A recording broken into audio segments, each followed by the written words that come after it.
தமிழ்நாடு அரசின் டெல்லி சிறப்பு பிரதிநிதியாக வெங்கட நாராயணா நியமனம். விஜய் நடித்துள்ள ஜனநாயகம் திரைப்படத்தின் தயாரிப்பாளருக்கு பொறுப்பு வழங்கி அரசு உத்தரவு.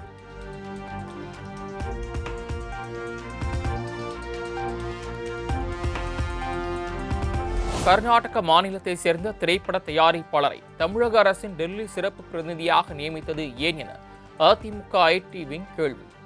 கர்நாடக காங்கிரஸ் அரசின் ப்ராக்சி கவர்மெண்டாக செயல்படுகிறதா தமிழகத்தில் உள்ள பொய்க்கால் குதிரை அரசு எனவும் விமர்சனம்.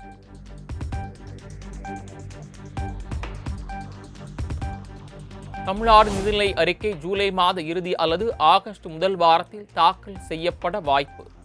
குறுகிய காலம், நடுத்தர காலம், நீண்ட கால வளர்ச்சியை இலக்காக கொண்டு நிதிநிலை அறிக்கை தயாரிக்கப்படுவதாக தகவல்.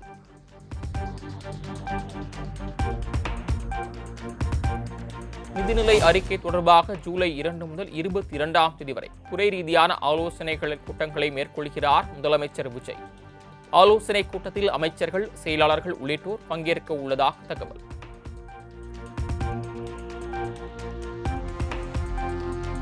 மக்களுக்கு பயனளிக்கும் வகையில் ஒவ்வொரு துறையும் தங்களுக்கான திட்டங்களை வகுக்க முதலமைச்சர் விஜய் உத்தரவு.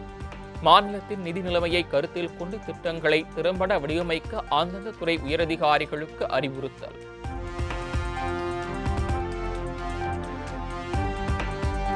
அமைச்சர் சரத்குமார் போதைப் பொருள் பயன்படுத்துவது போன்று வெளியான வீடியோ குறித்து அவரது தரப்பு விளக்கம். குழந்தைக்கு இருமல் மாத்திரையை பொடி செய்து கொடுத்ததாக விளக்கம் அளிப்பது.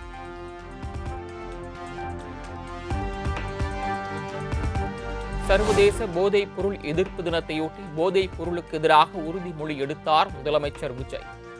அமைச்சர்கள் ஆதவ் ஆனந்த், மரிய வில்சன் உள்ளிட்டோரும் உறுதிமொழி எடுத்துக் கொண்டனர்.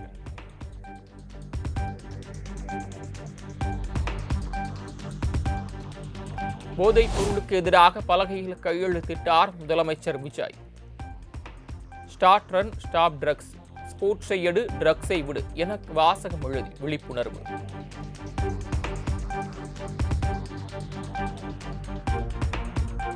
போதைப் பொருள் இல்லாத தமிழ்நாட்டை உருவாக்க போதைப் பொருட்களால் ஏற்படும் தீமைகள் குறித்த விழிப்புணர்வை ஏற்படுத்துவது அவசியம்.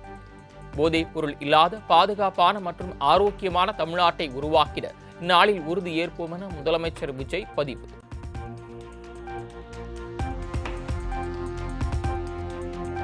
தமிழ்நாடு விளையாட்டு மேம்பாட்டு ஆணையம் சார்பில் போதைப் பொருள் ஒழிப்பு விழிப்புணர்வு ஓட்டம். சென்னை காமராஜர் சாலையில் முதலமைச்சர் விஜய் கொடியசைத்து தொடங்கி வைத்து பொதுமக்களோடு மாரத்தான் ஓடினார்.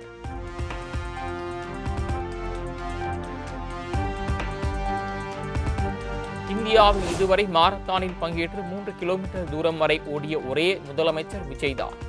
வேறு எந்த முதலமைச்சரும் தமிழக வரலாற்றில் ஓடியதே கிடையாது என அமைச்சர் ஆதவ் அர்ஜுனா புகழார்.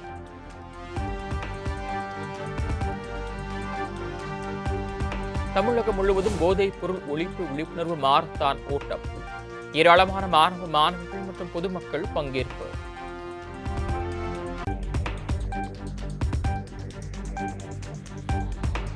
திருச்சி கிழக்கு தொகுதி இடைத்தேர்தலில் போட்டியிடுவது குறித்து தற்போது வரை முடிவு எடுக்கப்படவில்லை.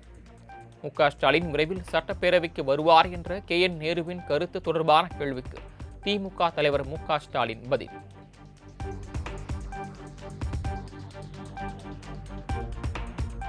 திமுக கூட்டணியில் இருந்தபோதும் நம்மை கொச்சைப்படுத்தினார்கள். இப்போதும் தாவேக அமைச்சரவையில் இடம்பெற்ற போதிலும் மிக இழிவாக விமர்சிக்கிறார்கள்.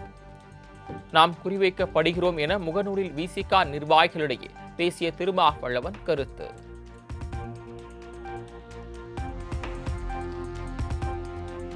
திமுக கூட்டணியிலிருந்து மதிமுக வெளியேற வேண்டும் என உயர்நிலை கூட்டத்தில் முடிவு என தகவல். கூட்டணியிலிருந்து விலகியதும் 2 MLA-க்களும் ராஜினாமா செய்ய வேண்டும் என முடிவு.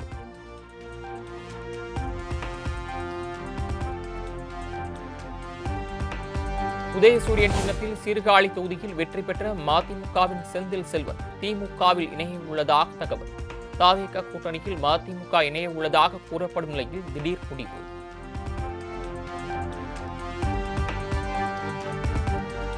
சென்னை ஆழ்வார்பேட்டையில் உள்ள இல்லத்தில் திமுக தலைவர் மு.க. ஸ்டாலினை சந்தித்த தேமுதிக பொதுச் செயலாளர் பிரேமலதா விஜயகாந்த்.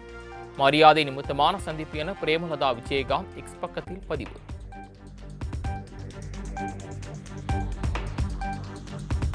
அதிமுக முன்னாள் அமைச்சர் விஜயபாஸ்கர் தாவேகாவில் இணைக்கும் நிகழ்ச்சி தள்ளி போவதாக தகவல். ஜூலை 2ஆம் தேதி சென்னை மாமல்லபுரத்தில் விஜயபாஸ்கரின் இணைவு விழாவை நடத்த திட்டம்.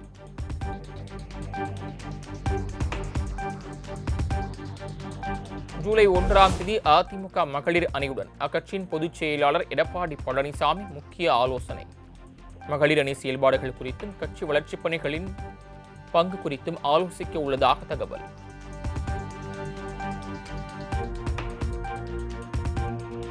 ஏவா வேலு வழக்குடன் கடந்த 5 ஆண்டுகளில் வெளிச்சத்திற்கு வந்த பல்வேறு ஊழல் விவகாரங்களை தாவேக அரசு விசாரிக்க வேண்டும். விஜிஆர் எனர்ஜி ஊழல், ஊட்டச்சத்து கிட் ஊழல், பொங்கல் வேட்டி ஊழல் உள்ளிட்டவற்றை விசாரிக்க அண்ணாமலை வலியுறுத்தல். சிலம்பு செல்வர் மாபோ சிவஞானம் 121வது பிறந்த நாளையொட்டி அவரது திருவுருவ படத்திற்கு அமைச்சர்கள் மரியாதை. சென்னை தியாகராய நகரில் உள்ள மாப்போசி உருவ சிலைக்கு அமைச்சர்கள் ஆனந்த், ராஜ்மோகன், வெங்கடரமணன் உள்ளிட்டோர் மரியாதை செலுத்தினர்.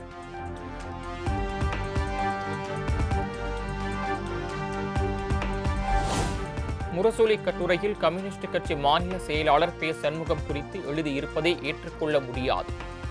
கருணாநிதி உயிரோடு இருந்திருந்தால் இதனை கண்டிப்பாக கண்டித்திருப்பார் என அமைச்சர் ராஜ்மோகன் பேட்டி.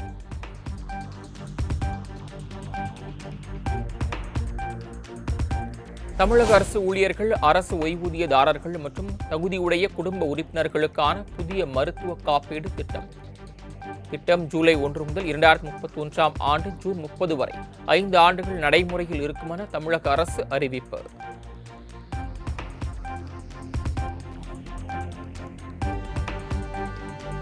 தமிழகத்தில் 12 மாநகராட்சிகளில் தூய்மை பணிகளை தனியார் மயமாக்குவதற்கான டெண்டர் ரத்து. சாத்தியக்கூறு அறிக்கை தயார் செய்வதற்கான டெண்டரை ரத்து செய்து தமிழ்நாடு அரசு உத்தரவு.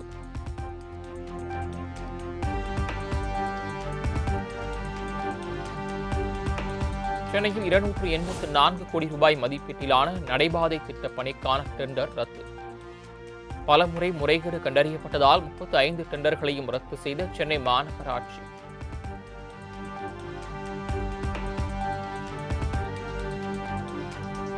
போதை ஒழிப்பில் சிறந்து விளங்கிய காவல்துறையினருக்கான முதலமைச்சரின் காவல் பதக்கங்கள் அறிவிப்பு. மாவட்ட காவல் கண்காணிப்பாளர்கள், ஆய்வாளர் உட்பட 15 பேருக்கு பதக்கம் அறிவித்தார் முதலமைச்சர் ஜோசப் விஜய்.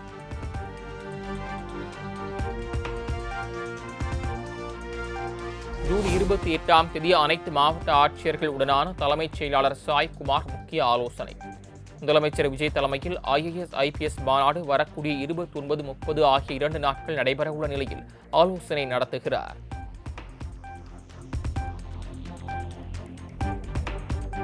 தலைமை செயலகத்தில் தலைமைச் செயலாளர் சாய்குமாருடன் டிஜிபி மகேஷ்குமார் அகர்வால் சந்திப்பு. ஜூன் 29, 30 ஆகிய தேதிகளில் நடைபெறும் IAS, IPS அதிகாரிகள் மாநாடு தொடர்பாக முக்கிய ஆலோசனை.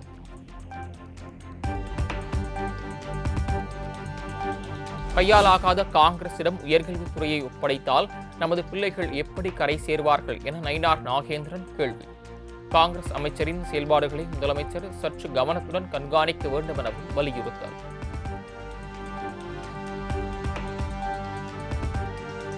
அரசு கலை அறிவியல் கல்லூரிகளில் 20 விழுக்காடு கூடுதல் மாணவர்களை சேர்க்க தமிழ்நாடு அரசு அனுமதி.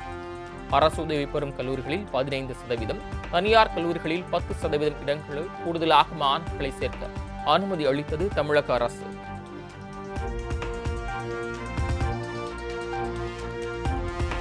வாடகை தாய்மூலம் பெற்றுக்கொள்ளும் குழந்தைக்கு பெற்றோர் உரிமை கோரி தாக்கல் செய்யப்படும் மனுக்கள் மீது 4 வாரங்களில் முடிவெடுத்திடுக மாஜிஸ்திரேட் நீதிமன்றங்களுக்கு சென்னை உயர்நீதிமன்றம் அறிவுறுத்தல்.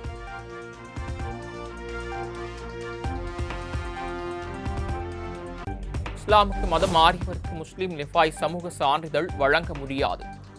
இஸ்லாமிற்கு மதம் மாறிய ஒருவர் பிற்படுத்தப்பட்ட வகுப்பு முஸ்லிம் என்ற தகுதியை கோர முடியாது எனவும் உயர்நீதிமன்ற மதுரை கிளை உத்தரவு.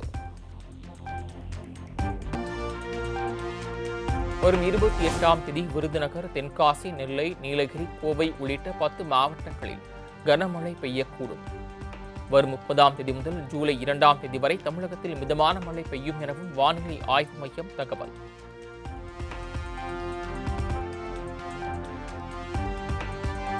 புதுச்சேரி பூரணாங்குப்பத்தில் 1,20,00,000 ரூபாயில் சீரமைக்கப்பட்ட 400 ஆண்டுகள் பழமை வாய்ந்த முளியன் குளம் புதுச்சேரி துணைநிலை ஆளுநர், மத்திய நிதியமைச்சர் நிர்மலா சீதாராமன், முதலமைச்சர் ரங்கசாமி, அமைச்சர் GNS ராஜசேகரன் ஆகியோர் இணைந்து திறந்து வைத்தனர்.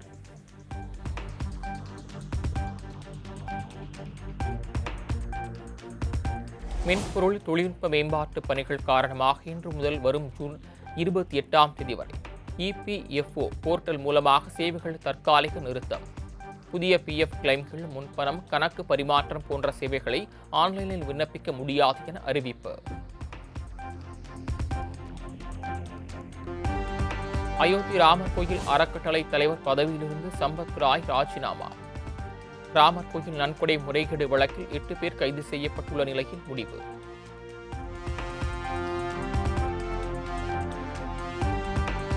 ஹைதராபாத்தில் இடைநீக்கம் செய்யப்பட்ட பெண் அரசு அதிகாரி வீட்டிலிருந்து கட்டுக்கட்டாக பணம், வைரம், தங்கம், வெள்ளி நகைகள், கார்கள் பறிமுதல்.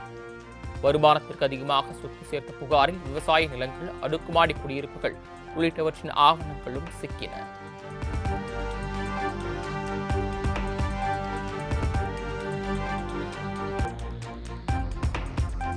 சீனாவின் மிக உயர்ந்த அடுக்குமாடி கட்டிடங்களில் ஒன்றான CATAC டவர் மீது சிறிய ரக விமானம் மோதி விபத்து. பல பாகங்களாக சிதறி கீழே விழும் காணொலி வெளியான நிலையில் விமானியின் நிலை மற்றும் விபத்து குறித்து போலீசார் விசாரணை.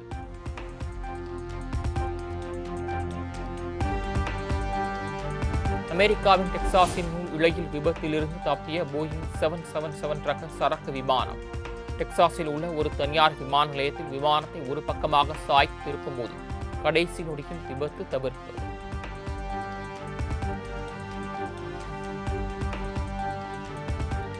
அயர்லாந்து அணிக்கு எதிரான முதல் T20 போட்டியில் வைபவ் சூரியவன்சி இடம்பெறாதது குறித்து கேப்டன் ஸ்ரேயாஸ் ஐயர் விளக்கம். துரதிருஷ்டவசமாக அவர் விளையாடவில்லை. சரியான நேரம் வரும்போது அவருக்கு நிச்சயம் வாய்ப்பு கிடைக்கும் எனவும் பேட்டி.